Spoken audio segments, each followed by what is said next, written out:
Hey guys, it's Dave, and if you're thinking about making an independent film, stop.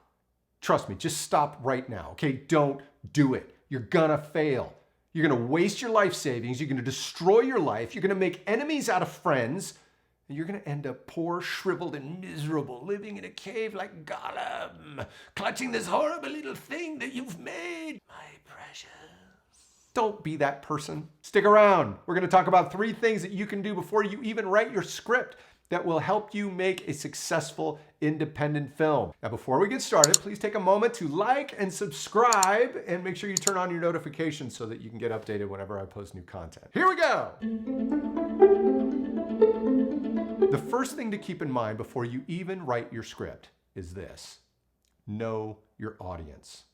This might be the most important piece of advice I can give you. So many filmmakers I know, including myself, have given everything they had to a project because they're interested in it. But unless it's a movie that other people want to see as well, it's only ever going to be for a limited audience. Translation? You lose money. And if you lose money, you don't get to make more movies. And if you don't get to make more movies, you don't have a chance to get better. And if you don't get better, you'll never get a chance to make another movie. Pitch your logline to anybody and everybody. Note their reactions. Get their feedback. Pitch to your intended audience. Okay, if it's a crime thriller, do your research. Figure out who's going to crime thrillers. Are they 18 to 35-year-old males? Great, find some. Pitch your idea to them. If it's a female-driven musical, find a bunch of women in that demographic and pitch the idea to them. 2, 3, 4 sentences. Trust me, you'll know if your idea fails because people won't respond. They'll just look at you like, want to make a movie about a dying father whose only connection to his long-lost son is an equation to prove the existence of God? Fine, but honestly, consider who else wants to see that movie. Physicists? Dying fathers? Sons after the inheritance? I only say that because when I set out to make The Theory of Everything, I didn't know who I was making the movie for. I just thought it was a cool idea. I was interested in some of these ideas of higher dimensions, and I wrote this script because I wanted to see it and I wanted to explore these ideas. But the problem was, it was a drama with no stars, and it was impossible to sell. We showed it to company after company, studio after studio, and we got rejected all over town. Why? Because we hadn't defined our audience. It wasn't until another friend of mine who worked in distribution, he came in, he watched the movie, and he suggested that we change the movie to fit the faith-based audience. Mark. We went back and we shot a whole bunch of new scenes. We cut out like a third of the movie. We reworked the entire thing to fit this new target audience, and we sold it to television. We made our money back, only because we pivoted to a specific audience. The lesson is, don't wait till you've made the movie to define who your movie is for. Okay, remember, this is a business, and every business needs a customer. Who's your customer? Okay, the second thing to consider before you even write the script is your cast. The first thing any sales agent will ask you is, who's in it? That's it. It's been the same since movies were first made. Movie stars drive everything. So consider not only who you are making the movie for, but who you could be writing the movie for in terms of cast. Is there a particular actor in mind as you write the screenplay? Is there some juicy part that you have that might appeal to someone who's never played that kind of role before? There's all kinds of opportunities that you have to get a script in front of an actor. You really can, right? Sometimes under the ultra low budget agreements now, they'll come in for like $100 a day. You just got to call their manager and offer them the part. Seriously, you can do this. If the money is there for you to get a recognizable actor, it will pay off in the long run. And when we say recognizable actor, really what we're talking about is anybody in the top 5,000 of IMDb. Now I understand that's still a big chunk for most indie filmmakers. You don't have the money to afford several $1,000s for somebody in the top 5,000. So how are you going to get interest in that? You're not, unless you have elements in your movie that appeal to a very specific niche audience. That's how you can make a movie with no stars. You gotta have the right genre, you gotta have the right niche, and you gotta think about who is my audience. That's what we did with our movie, A Champion Heart, which you can rent, you can buy, you can get. It's out there. We've got distribution for it. You go to Amazon right now and look up A Champion Heart. We even have a novelization that goes right along with it. You can find it on Amazon, iTunes, DVD at places like Walmart and Target.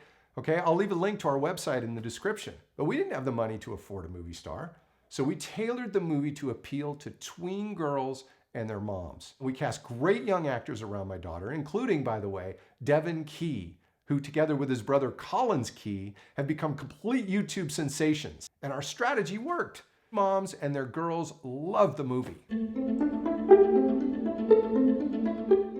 The third thing I highly recommend you do if you're an independent filmmaker looking to make a successful independent film is write to what you have available to you. Reverse engineer your story to include the locations, the sets, the props, the vehicles, the actors, whatever you have available to you that you can get without spending a lot of money.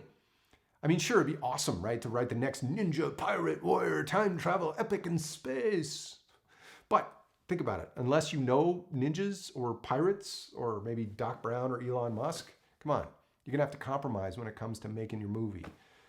Right? Indie movies are already a series of compromises as it is. We don't want to do that, okay? We don't, and you can minimize those compromises by thinking smart and writing to what you have available to you. Go back and look at Christopher Nolan's first movie, all right? It's this great little noir thriller called Following, and you can see that he does this really, really well. He knew all these locations that he could get without spending any money, and he wrote his story around them. He engineered the entire movie to use mostly available light, so he didn't have to use a lot of lights. And he shot it in black and white, so he didn't have to worry about mixing color temperatures. That's thinking smart. Take inventory before you start writing, and then figure out a way to incorporate those elements that you already have available to you into your script.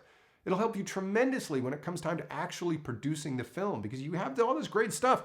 You just got to think about it before you write and say, okay, we have this, we can shoot that. That's really cool. So here's a bonus lesson for you today. Now you've got your script. Maybe you've written it yourself, or maybe you've had a friend who spent a year creating something awesome, okay, and you just can't wait to get out there and shoot it.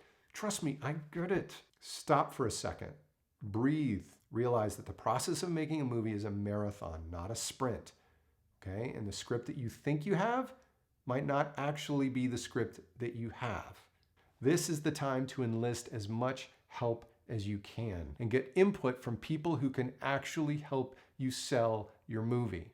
Notice what I didn't say. I didn't say get feedback from your girlfriend or your boyfriend or your roommate, and I certainly didn't say your mom. We all fall into the trap of getting feedback from the people we love, our friends and our family, and believing that that's enough to give ourselves the green light. But all those people are going to tell you you're awesome. And especially if you're spending your own money, this is the time to be very cautious. When I started making my first film, it was a movie called Backlash.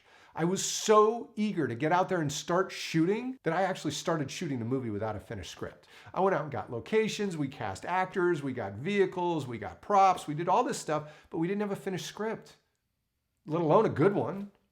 And if I had taken a moment to realize that it was going to take me 2 years to complete the movie, and then another 3 more years learning how to edit for other people just to pay back the 15 credit cards that I maxed out to make the movie, I could have saved myself a tremendous amount of headache just by following this one suggestion. So please, please do me a favor, do yourself a favor.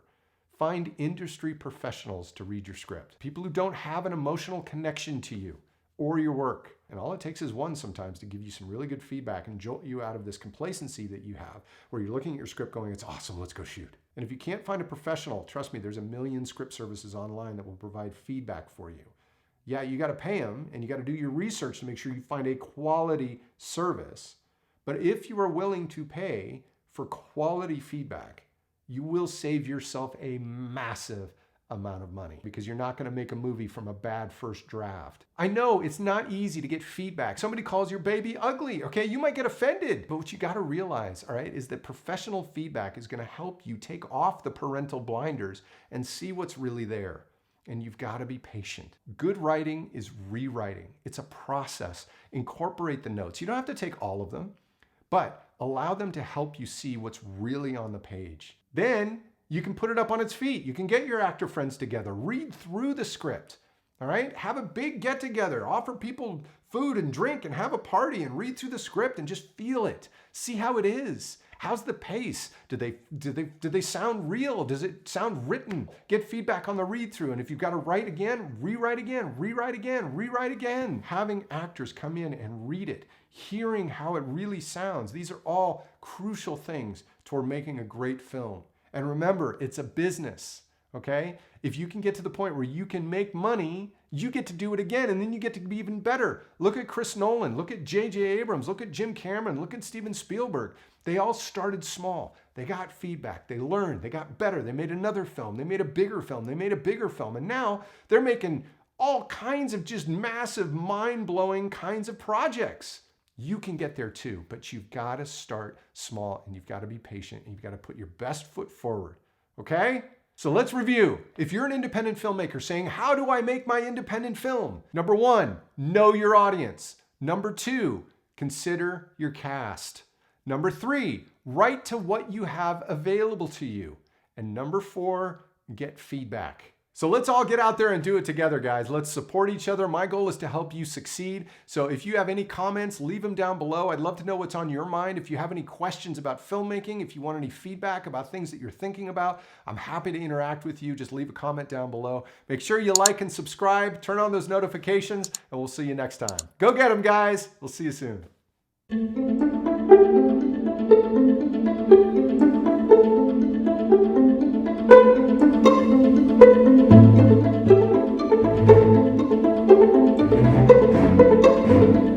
Thank you.